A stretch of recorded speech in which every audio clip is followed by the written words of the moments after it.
It's interesting, Nick. Before we get back into more serious discussion, there was a video on social media. I don't know if you saw it. There was a woman who was wearing all Notre Dame gear, watching the playoff selection show from her house. And I'm guessing she probably like went to Notre Dame because she seemed like a really, really big Notre Dame fan. And it was hilarious because on the show they revealed the top three, and then like they did a little drum roll, and then they revealed the fourth team. So it was so bad. She so badly did not want to play Alabama that she is sitting there pulling for it to be, Texas A&M or Cincinnati or Oklahoma, anybody else but Notre Dame, so that they wouldn't have to play Alabama. She would rather them not be in the playoff than play Alabama. And they revealed Notre Dame, and she just like pulled the shirt over her face. It was really funny. But I feel like this is crazy because I could never imagine being 2 wins away from a championship and everybody going in saying, oh, yeah, it's over. Like, there's no chance. And yet, this is where Notre Dame is. And I think it's kind of by default this year because we've talked about this over the past few years. There's a real gulf between Bama, Clemson, and everybody else. And that's where college football is right now. But then the discussion moves to how to fix it because, yeah, I'm with you on these matchups. I think if one of these games is going to be close, it's the Clemson-Ohio State game. But Ohio State hasn't given you any reason to think that they're going to play with and or beat Clemson. They just haven't done that. Where I think the discussion moves now is how do we work on this? Because, Nick, you've been on the expansion train for a while. I've kind of hopped on the expansion train this year.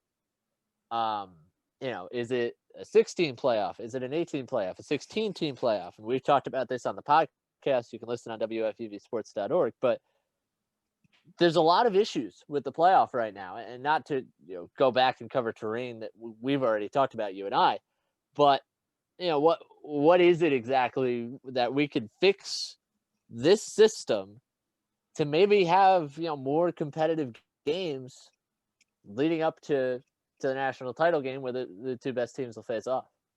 The more I think about it, the more that 16 sort of actually makes sense, as crazy as that sounds. And I have not been an advocate of 16. My whole thing was originally 6, but then when you look at the landscape and you want to have a concrete criteria for who gets in, so I've then sort of gone to 8 because I think that number makes sense. And you don't want to give the top 2 teams in the country such an advantage in that sort of situation, especially over what they already have in not having to play the first round matchup of a 6-team playoff. That way, if it's 8, you can guarantee if you're a Power 5 conference champion, you're in regardless of what the record is. That's an automatic bid. You sort of grab a group of 5 team in, and then you got the 2 wild cards, and that's how you round out your 8. But it becomes so apparent that the playoff is sort of taken over the landscape of college football. That is the measuring stick. That is what success is. Whereas beforehand, when you had the BCS national championship, winning your conference was a big deal, or winning the Orange Bowl was a big deal, or the Rose Bowl, or whatever bowl game it was. Now it's all playoff, and nobody cares that you won the Big Ten. It doesn't matter. Ohio State doesn't care that they won the Big Ten. They want to win the college football national championship. Alabama doesn't care that they won the SEC insofar as it helps them win the college football playoff national championship. And it is sort of from a recruiting standpoint where everything runs through in college football. That is the lifeblood, your ability to recruit and get the best players into your program. And that's why the number of coaches who are getting paid $10+ million exist, because Nick Saban is as good as it gets in getting the best players to come to Alabama, and Dabo Swinney and Lincoln Riley and all those coaches who have been so successful. So to me, it's about creating that level playing field in recruiting. It's not about, oh, hey, well, Cincinnati should have been in. They deserve a shot at the playoff, and they were left out. We all know that Alabama would boat race Cincinnati. No one is saying that that game would be close. The key is finding a way to get rid of these matchups where there is a crater, a canyon between Alabama and Notre Dame. How can these two programs recruit on a more equal level? And as you go up and down the playoff rankings, how does Cincinnati recruit on the same level as Alabama? How do you level that playing field? And to me, the answer is if you expand the playoff, you can sell to recruits. We have an opportunity to play in the playoff. Because if, pick a random team, it was sort of towards 16. Pat Fitzgerald at Northwestern cannot, with a straight face, go into a recruit's house or now FaceTime the recruit and say, we can go and win in the playoff. The recruit's going to laugh him out of the door and say, you're ridiculous. You're Northwestern. You're not getting into the playoff. Whereas if you go to 8, where you go to 16, now there's a shot. Now you can recruit on that level, on that premise, and I think that will create more equity in college football. Interesting you bring up the 16. The last team in your system, if you're just going straight top 16, would be BYU. Other notables who would be in, who I don't even think were in the playoff conversation this year: Indiana, Coastal Carolina, North Carolina, Northwestern, Iowa. They'd all be in. That's 11 through 15 here. I think, and this year has kind of radicalized me in a sense that I'm also now in favor of expansion, just because we see the semifinals every year. For the most part, they're blowouts. That's what we've seen since the start of the college football playoff. And you talk about going to 16, and people will say, well, logistically, that's really hard. Let me tell you something. If 2020's taught us anything, logistically, you can do whatever you want if you put your mind to it, right? The best game this season was a game that didn't exist the Wednesday before the Saturday it was played. I'm talking about BYU Coastal Carolina here. But in any event, I would say, and we talked about this on the podcast, I think for now, if you're going to do this incrementally, I would go to 8, and I would say, look, you win your conference, automatic bid.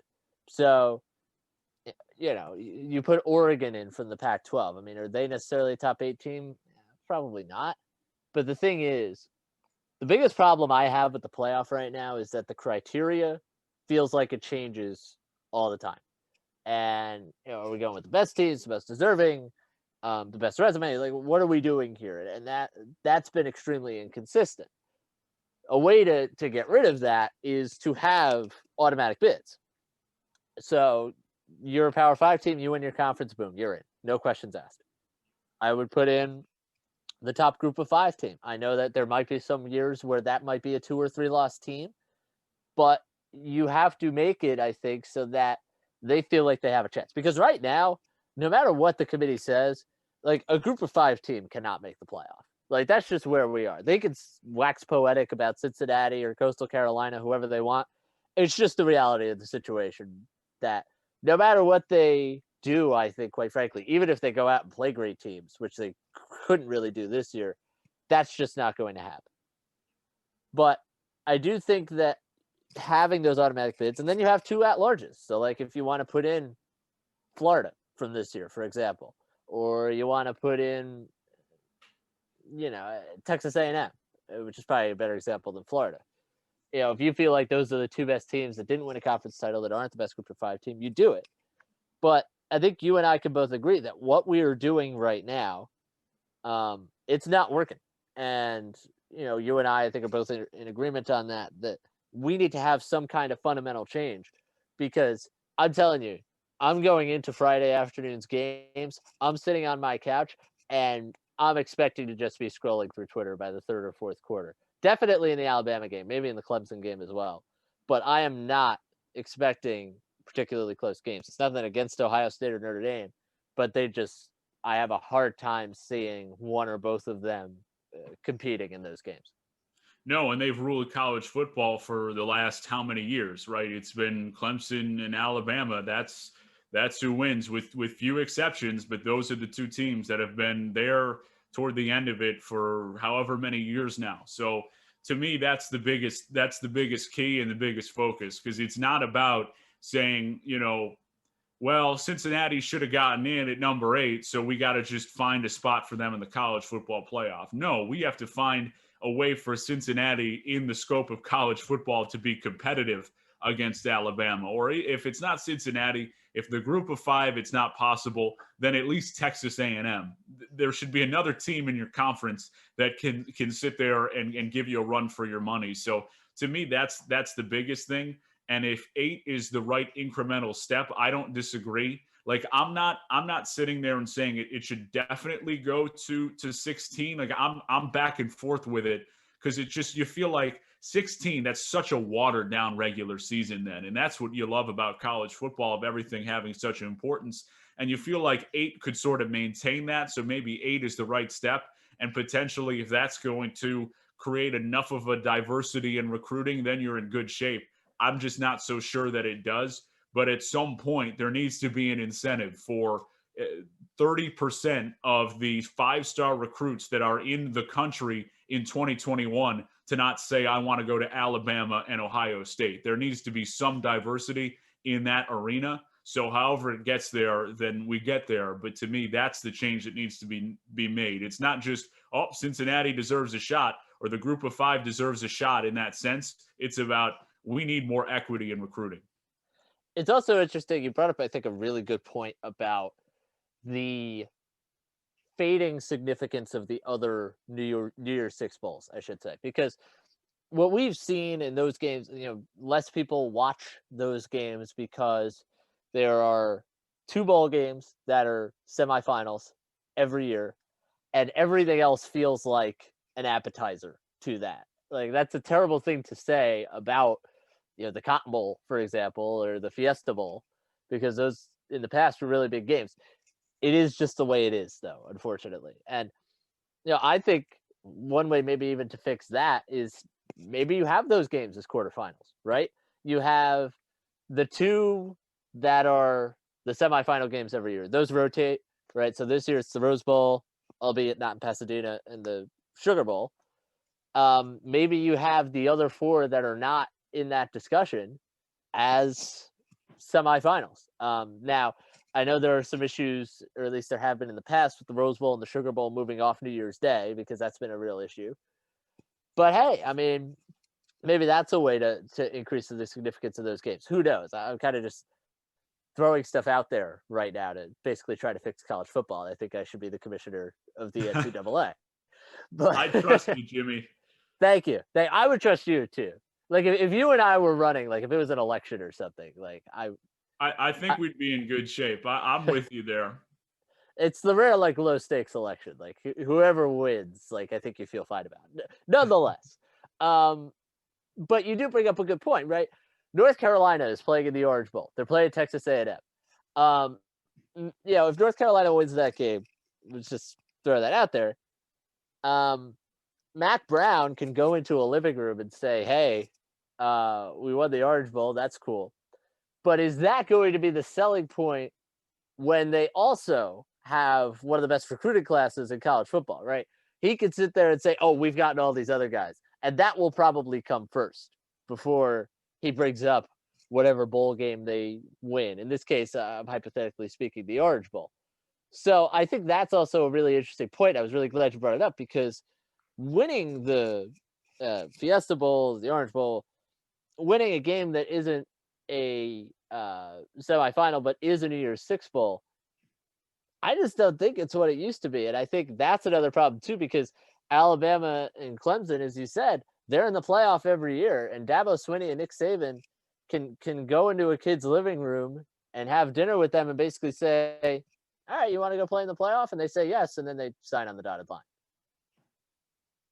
And it, to me, is even a little bit more finite than that. Just as we wrap all this stuff up, you gotta even sell that you can win in the playoff now too. Yes. That's the other thing. Like, I don't even know if you're recruiting on Brian Kelly's level, where, at Notre Dame right now, you sell that, yeah, we can get into the playoff, but can we win? Because Notre Dame hasn't been able to do that. So to me, that's the other part of this, where it's almost not even can we even get there. It's can we win?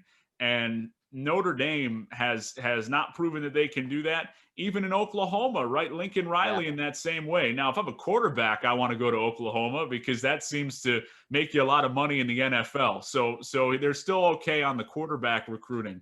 But even so, if you're another player, are we able to compete in the playoff?